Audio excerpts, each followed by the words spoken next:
વિદ્યાર્થી નેતા આજથી 20 દિવસ પહેલાં સૌરાષ્ટ્ર યુનિવર્સિટીની અંદર BCA સેમ 4ના જે પેપર હતા એ પેપર લીક થયા હતા અને તેને લઈને અમે સચોટ આધાર પુરાવા આપ્યા હતા. એ આધાર પુરાવાની આજે ઉઘરાણી કરવા માટે અમે સૌરાષ્ટ્ર યુનિવર્સિટી આવ્યા છીએ અને જે આધાર પુરાવા હતા એ અમે જે સૌરાષ્ટ્ર યુનિવર્સિટીનું જે વહીવટીતંત્ર છે એ વહીવટીતંત્રને સુપરત કરેલા હતા. એમાં ખાસ કરીને VCને અમે મળ્યા હતા અને VC જે બેન છે એ બેનને મળી અને કેટલા વાગે પેપર લીક થયું, કોના દ્વારા લીક કરવામાં આવ્યું, કયા વોટ્સઅપ ગ્રુપમાં પેપર આવ્યું અને એ પ્રકારની તમામ આધાર પુરાવા નામ, નંબર, જોગ, તારીખ, સમય, વાર એ બધી જ માહિતી અમે આપી હતી.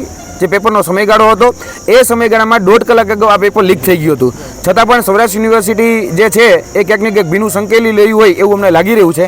એટલે આજે અમે આ ઉઘરાણી કરવા માટે આવ્યા છીએ કે કોઈ પણ સંજોગોમાં ભીનું સંકલવામાં ન આવે, કેમ કે આ વિદ્યાર્થીના ભવિષ્યનો સવાલ છે. વિદ્યાર્થીના ભવિષ્ય સાથે ચેડા છે તો એ ભવિષ્યના સાથે જે ચેડા થઈ રહ્યા છે એ જરા પણ સાખી લેવામાં નહીં આવે. એટલે આજે અમે વિદ્યાર્થીઓના ભવિષ્યના સાથે જે ચેડા થઈ રહ્યા છે તેની ઉઘરાણી કરવા માટે આવ્યા છીએ. જે આધાર પુરાવા અમે આપ્યા હતા એમાં શું એક્શન લેવામાં આવ્યા એ પણ અમે જાણવા માટે આવ્યા છીએ. અને આગળના દિવસમાં જો એક્શન લેવામાં નહીં આવે તો ચોક્કસપણે કહીએ છીએ કે અમારે સૌરાષ્ટ્ર યુનિવર્સિટીનો ઘેરાવો કરવો પડે, VCનો ઘરનો ઘેરાવો કરવો પડે કે પછી પરીક્ષા નિયામકના ઘરનો ઘેરાવો કરવો પડે. તો પણ અમે વિદ્યાર્થીઓને સાથે રાખી અને ઘરનો ઘેરાવો પણ કરીશું અને કોઈ પણ સંજોગોમાં અમે ન્યાય મેળવીને રહીશું.